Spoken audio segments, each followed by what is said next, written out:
So the two sides of it, आज का subject है अरेंज्ड या लव, क्या हो सकता है? तो बेसिकली ये मैरिजेस के ऊपर बात हो रही है।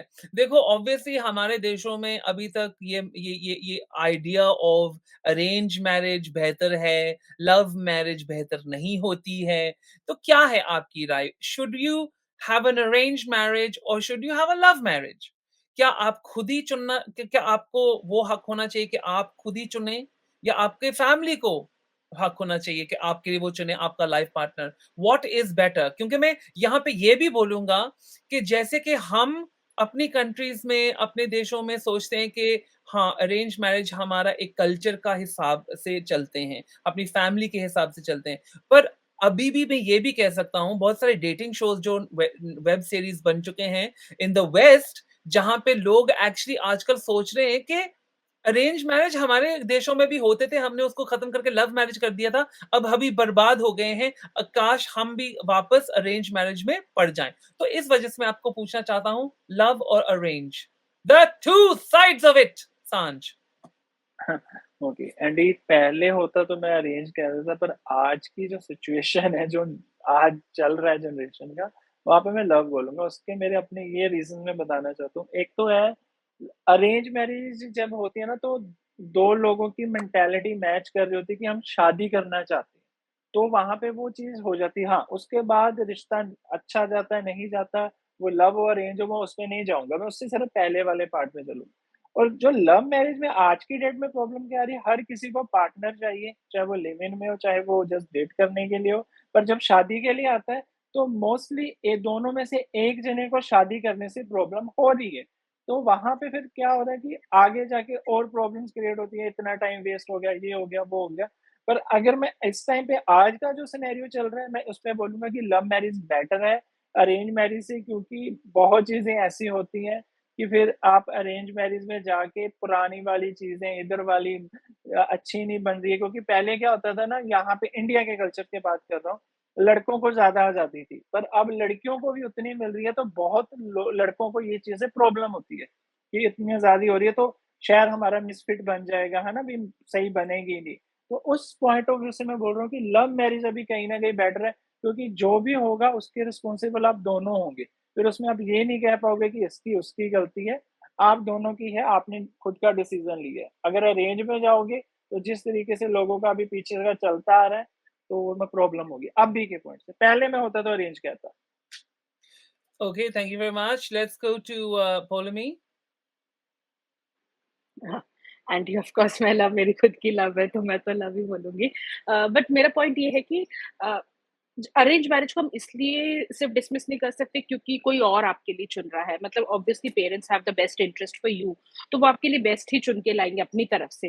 बट द थिंग इज, आप लोगों को जानते ही तब हो जब आप उनके साथ रहते हो। लाइक आई ऑलवेज बिलीव कि अगर आप किसी को पार्टनर चुनना चाहते हो for life, you should travel with him once. आपको एक बार ट्रैवल, कोई ट्रिप जरूर लेना चाहिए, because once you travel with the person, stay with the person, you get to know the real person that he और शी इज।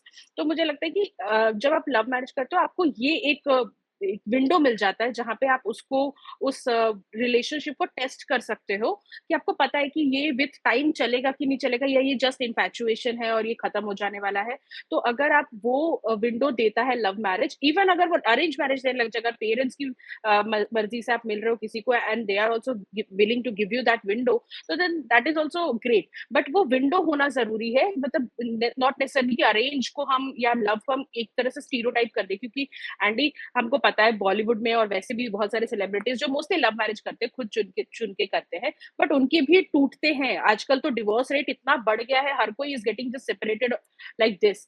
तो अगर इतना ज्यादा बढ़ गया है, तो इट्स नॉट, हम स्टीरियोटाइप नहीं कर सकते कि लव चलेगा ही चलेगा और लव कभी खत्म नहीं होता। ऐसा नहीं होता, विद टाइम चीजें चेंज हो जाती है, आपकी प्रायोरिटीज चेंज हो जाती है। It's just that the understanding has to be there. अगर वो अरेंज आता तो arrange is good for you, but love मुझे लगता है कि वो एक विंडो दे देता है आपको पहले से, तो आप उसको बेटर जान पाते हो। That is it. Thank you for that, Arnav. What is your opinion? Which side are you on? The two sides of it. My side is none of the side because I am unmarried and I want to remain unmarried. हुआ तो कभी live in को जाऊँगा, लेकिन मुझे बच्चे बिल्कुल पसंद नहीं है, वर्ल्ड का पॉपुलेशन में नहीं बढ़ाने वाला। I might adopt, I like fur kids more than human kids, ये है मेरी बात। And still if I have to talk on the topic, then I will say that in a way arrange marriage would be good, क्योंकि arrange marriage में, love marriage में ज़्यादातर जो मैंने देखा है मेरे फ्रेंड्स और वो, लव मैरिज तो कर रहे थे, खुशी-खुशी का चल रहे थे, लेकिन ज़्यादातर लोगों में ऐसा केस हुआ, जब झगड़ा हुआ, झगड़ा होने के बाद माँ-बाप के पास गए, तो लड़के के माँ-बाप ने और लड़की के माँ-बाप ने भी अच्छे से धोया, तो हमने तो बोला था शादी मत करो, क्यों किया तुमने? हमने तो बोला था, अब दुखड़ा लेके क्यों आ रहे हो? यही अगर अरेंज मैरिज हुआ, कुछ होता है, तो दोनों साइड अपने पेरेंट्स को बोल सकते हैं कि आपने ढूँढ के दिया, अब लो, आप हमारा भार लो या रिस्पॉन्सिबिलिटी लो, क्योंकि आपने ढूँढ के दिया। So this is one advantage. Family को साथ रहना पड़ेगा, दे कैनॉट हाथ धो झाड़ के नहीं जा सकते, at least from the guys side की, हाँ हमने ये किया। गर्ल साइड में कभी कभी देर शादी कर ली, वो ओल्ड सोच की, शादी हो गई, बेटी पराया धन, लेकिन तब भी बेटी बोल सकती है कि आप लोगों ने ढूंढ के दिया, जिंदगी बर्बाद किया। That's it Andy. Thank you for that. Hamza आप हो? Yes Andy sir. हाँ, बताइए अरेंज मैं या लव? मैं तो अरेंज करना चाहता हूँ, लेकिन अगर देखा जाए तो खासकर पाकिस्तान में लव मैरिज को बड़ा मतलब कि गलत वे में लिया जाता है कि भाई लव मैरिज, और ये जिस तरह भी अर्नव ने एग्जांपल दी कि पेरेंट्स यहाँ तक कह देते हैं कि अगर कोई झगड़ा हो जाए तो अच्छा आपने ही किया है। तो ये है कि पेरेंट्स को भी ये चीज़ देखनी चाहिए कि अगर किसी ने लव मैरिज कर भी लिया, तो उधर भी अपना एक सेंसिबल मोटिव रखें कि हाँ देखो, ये छोटी-मोटी अगर लड़ाइयाँ हैं इसको भूल जाओ, बिकॉज़ बहुत से ऐसी रिलेशनशिप है जहाँ पे पेरेंट्स कहते हैं नहीं, हमारी मर्ज़ी ही होनी चाहिए भई, जो हमने कह दिया वही करो, तो ये गलत है क्योंकि एक अगले बंदे की लाइफ़ है, तो उसे पता है कि वो किसके साथ अच्छे से रहेगा। तो अगर कोई लव मैरिज करना चाहता है तो रोकना नहीं चाहिए, और पेरेंट्स को यहाँ पे एक सेंसिबल मूव लेना चाहिए कि उनको समझाना चाहिए। जिस तरह अभी अर्नव ने भी बताया ना, लड़ाइयाँ होती हैं तो पेरेंट्स कहते हैं चलो भुगतो, ये नहीं करना चाहिए। अगर कोई लड़ाई हुई है तो उसे सॉल्व करना चाहिए। मेरा ये है। Thank you for that. हाँ, Farhan welcome.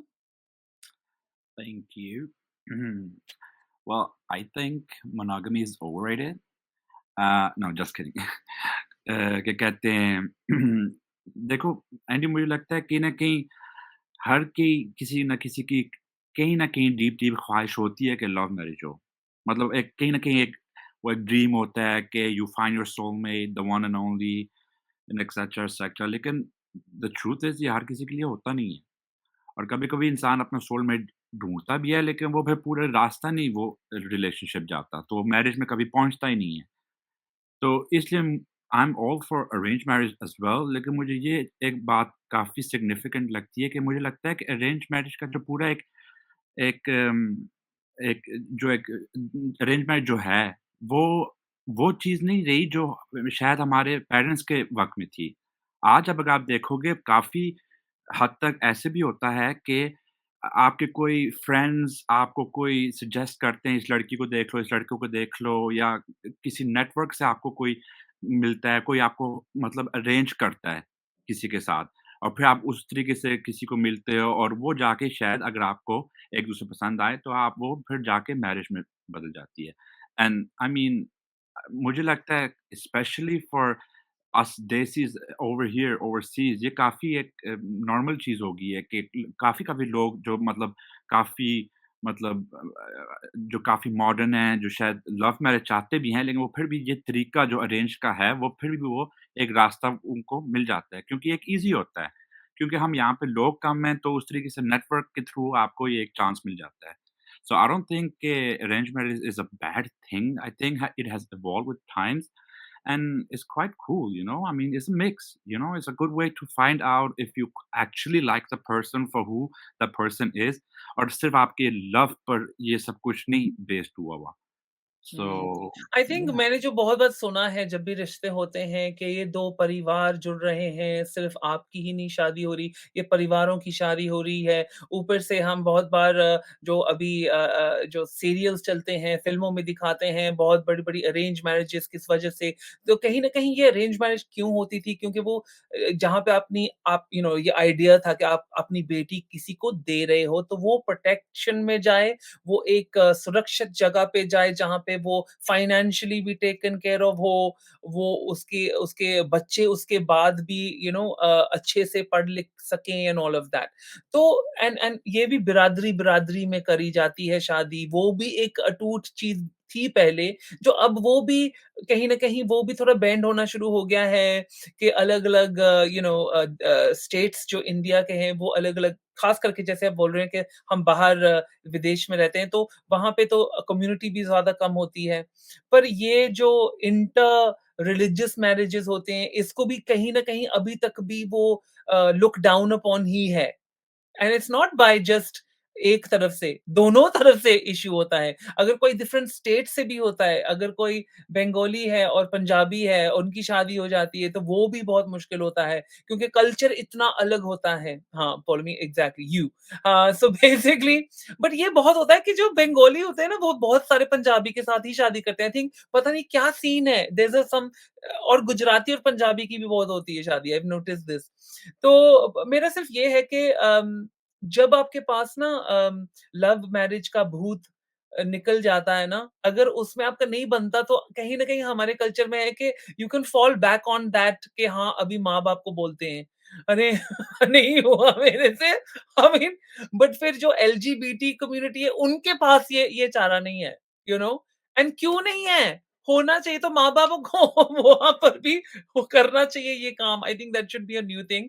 But definitely love और अरेंज में आई डेफिनिटली थिंक वो फर्स्ट चॉइस जो मैं बाहर से हूँ, मतलब आइडिया तो वही है, but we are also very traditional.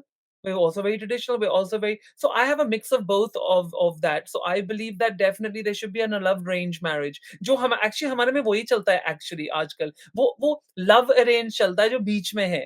वो इधर का नहीं उधर का। वो है कि माँ-बाप या फिर फ्रेंड्स आपको किसी को बताते हैं, फिर आप उनके साथ डेटिंग करते हैं, अगर बात बनती है फिर वहाँ शादी हो जाती है। तो वो लव अरेंज हो गया ना कि अरे जैसे कि पहले ज़माने में करा जाता था कि ब्लाइंड डेट कर लो, आप लोग बहुत अच्छे लगोगे एक साथ एंड ऑल एंड फिर वो वहाँ से हो जाता था। सो आई थिंक ये लव एंड आई थिंक अगर we're lucky actually कि हमारे कल्चर में ये बात होती है। we're lucky के we do have arranged marriage but obviously the problem happens जब फोर्स मैरिज का आता है। वो फोर्स मैरिज अरेंज भी नहीं और लव मैरिज भी नहीं होती। फोर्स्ड मैरिज होती है कि जो हम कहेंगे वही करो और वो एक अलग ही चीज़ है जो मैं बिल्कुल उसके अगेंस्ट हूँ। किसी को कभी भी आप फोर्स नहीं कर सकते क्योंकि at the end of the day जबकि आज सारी जो मैरिजेस होती हैं दुनिया में 50% तो एंड्स अप इन डिवोर्स। तो आई डोंट थिंक कि आप अरेंज या लव को ब्लेम कर सकते हैं। आजकल जो लोग हैं आई थिंक बहुत सहने की या किसी के साथ समझौते में रहने की बहुत कम उम्मीद रख सकते हैं। Nobody is ready for compromise nowadays, everybody wants to live on their own terms and they will live on their own. वो अकेले रह लेंगे पर किसी के अंगूठे के नीचे नहीं रहना चाहते। This is one thing that is I think a thing that everybody has and I think आजकल लोग जो हैं वो बहुत देर बाद शादी करते हैं। पहले होता था कि आप 20, 22, 23 हो गए हैं तो शादी फट ब्याह कर दो अभी के अभी। पर अभी यह होता है कि आपको पढ़ना है, लिखना है तो आप कहीं न कहीं आप 28-30 तक पहुँच ही जाते हो। एंड अनलकीली फॉर वुमेन मतलब 36 तक ही मतलब it's a prime time to have children. तो 30 से 36 तक आप comfortably you can have children. हाँ, उसके बाद भी हो सकते हैं but then it's not I don't think it's as comfortable. तो and of course, I'm not a doctor, so don't take my word for like a doctor or something. I'm just going by my experience of what I see in my family and also my friends and groups. तो I think वो भी एक issue है कि there is a time limit to when women can have children. तो ऐसा भी होता है कि उनको पता है कि मेरा टाइम लिमिट है तो मुझे बच्चे अगर करने हैं तो मुझे इसी उम्र में शादी करनी पड़ेगी।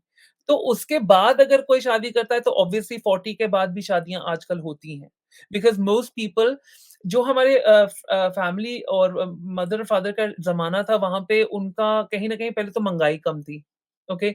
आप घर आसानी से खरीद सकते थे, आप अपना घर चला सकते थे छोटी सैलरी में भी। तो आज की दुनिया में ख़ास करके वेस्ट में आई थिंक इंडिया में भी यही है, मैं मुंबई में 20 साल रहा हूँ, मुझे पता है कि कितनी महँगाई है मुंबई में। मुंबई, लंदन जितना एक्सपेंसिव है, let's be honest and in fact property prices तो मतलब दे आर सो रिडिकुलस। तो आज जो एक आप कह सकते हैं एक रेगुलर जो आसानी से घर नहीं खरीद सकता, आसानी से अपना जो कमाई करता है उसमें से पूरा उसको पड़ेगा नहीं। अगर आप शादी करते हैं तो वहाँ पे अगर आप दोनों नहीं काम करते तो शायद आपका घर नहीं खरीद हो सकता। So there are so many parameters जो पहले अलग होता था, अब अलग है। तो आप आजकल जो शादी करते हैं तो दोनों को काम करना पड़ेगा, नहीं तो आपका मंथली नहीं निकलेगा। एंड अगर दोनों को काम करना पड़ेगा फिर इसका मतलब आपको बच्चों को कहीं पे छोड़ना पड़ेगा जब वो पैदा हुए हैं, तो उनकी देखभाल के लिए अगर जैसे हम एक्चुअली क्वाइट लकी हैं कि हमारे माँ-बाप जो है होते हैं उनको पता है कि उनको बच्चों को देखना है। पर ये सबके लिए वो नहीं है, वो सहूलत सबके लिए नहीं है। उनको कहीं न कहीं नर्सरी में छोड़ना पड़ेगा बच्चों को, वो एक कॉस्ट आता है। तो there so many parameters about how to and also how you meet people today. Another whole thing is कि आप लोगों को कैसे मिलेंगे? जब से ये डेटिंग ऐप्स एक तरफ से अच्छा भी है कि डेटिंग ऐप्स आप खोल सकते हो, घर पे बैठ के फ्लिक कर सकते हो। पर प्रॉब्लम ये है कि वो अनगिनत फ्लिक्स हैं, तो आप किसके ऊपर रुकेंगे? आपको पता है कि अगर ये नहीं मिला तो दूसरा मिल जाएगा। तो वो ईज़ ऑफ कॉन्टैक्ट भी एक बुरी चीज़ बन गई है, कि आजकल अगर हम किसी से बात करते हैं डेटिंग ऐप पे, तो वो बात अगर 1 दे 2 दिन चलती है, अगर तीसरे दिन में कुछ नहीं बोला तो फिर वो गया। तो I think it's very difficult to meet people on apps actually because people have very busy lives. सबके पास बहुत busy life है. सबके पास बहुत busy life है. No one has time to meet each other, and the problem is they want to meet each other, but they don't also want to meet. So there's a double thing there. So meeting people is a problem, and also if you go to a local place, आजकल एक और भी चीज़ है जो मुश्किल है I think for लड़कों के लिए खास कि अगर आप लड़की को काम पे अगर आप काम पे हो, आपको लड़की पसंद है काम पे, अगर आप उसको अप्रोच कर सकते हैं, वो आपके ऊपर सेक्सुअल हैरेसमेंट भी डाल सकती है, कि ये मुझे काम पे ऐसे कर रहा है। तो बहुत सारे अलग चीज़ें हैं आजकल, जो बहुत हमें सोच समझ के ही पैर आगे रखने पड़ते हैं, कि what is actually going to be the outcome of actually asking someone on a date. It's not as simple as it used to be. Okay, हाँ, Farhan. I totally agree with what you were just saying. First of all, वो जो आपने LGBTQ community के बारे में बोला था, वहाँ तो आप पहले मोनोगमी इन कर दो, फिर बाद में शादियों की बात होएगी। वहाँ पे अभी आजकल मोनोगमी नहीं इन है, वहाँ तो पॉलीएमस रिलेशनशिप्स होते हैं। लेकिन आई थिंक किस हद तक ना इंसान ये भी डिस्कस कर सकता है कि आजकल का जो जनरेशन का जो लव का तरीका है, क्या वो भी कहीं न कहीं अरेंज नहीं है? आई मीन अगर आप देखो टिंडर अगर मैं अपने फ्रेंड जो लोग हैं मैं जिनको जानता हूँ, जितने भी कपल्स हैं सारों ने आजकल एक-दूसरे को टिंडर पर ढूँढा है और फिर कपल बन गए। अगर देखा जाए कहीं न कहीं वो भी तो हमारे जो एक कल्चर है अरेंज मैरेज का, पहले का फ़ोटो देखी, पसंद है, नहीं पसंद है, 2-3 दफ़ा मिले उसके बाद फिर है। ठीक है, बीच में बाकी चीज़ें भी होती हैं लेकिन आई मीन आजकल का जो लव का एक एक एक तरीका होता है, वो भी काफ़ी हद तक बदल गया है।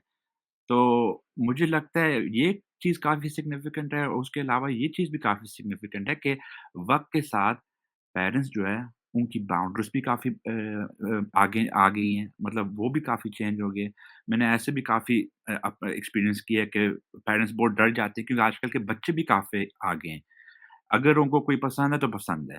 तो पेरेंट्स का ये होता है कि यार ये लोग तो अपनी मर्ज़ी पर करेंगे, सच है हम इन्वॉल्व हो जाते हैं, तो हम कोशिश करते हैं कि ना कि हम इन्वॉल्व करके ये एक रिश्ता बना लें। तो मुझे बिल्कुल वो लगता है जैसा आप कह रहे हो कि it's a mix of it all. It's not totally love like from the Bollywood movies like library में किताबें गिरी तो एक-दूसरे को मीट किया तो लव हो गया। ये भी आजकल का सीन नहीं रहा लेकिन टोटली भी मतलब कहीं न कहीं उसमें अरेंज का भी एक फीलिंग आ रहा है at some point. Thank you for that. Appreciate it. I guess this conversation is a longer conversation and definitely इसको फिर से हम बात करेंगे. Definitely, I think the two sides of it conversation, I think dating apps versus meeting people really could be a different discussion altogether. तो आज love या marriage का डिस्कशन हो चुका है. Thank you so much for joining and I appreciate everyone for being here. खास करके हमारी चुगली गैंग एंड हमारे मेंबर्स, हमारे subscribers and guys please like, subscribe and comment. Please like कर दो. अगर आप लाइक करेंगे तो बहुत अच्छा लगेगा डेफिनेटली. एंड सब्सक्राइब करो और बहुत सारे जो सब्जेक्ट्स हम और डिस्कस करना चाहेंगे इसी पॉडकास्ट आप कह सकते हैं. It's like a podcast only where we are discussing things, the two sides of the thing, whatever the thing could be anything, we'll discuss things, but you can tell me what you want me to talk about. अगर आपके पास कोई भी idea है जिसके बारे में आप हमें डिस्कशन करवाना चाहते हैं, तो प्लीज मुझे मेरे इंस्टाग्राम जो है एंडी कुमार वर्ल्ड के ऊपर आप मैसेज कर सकते हैं, डीएम कर सकते हैं, and I will take your subject also and mention you if you like. Okay, guys, thank you for joining. Please take care of yourselves, take care of your families. Namaste.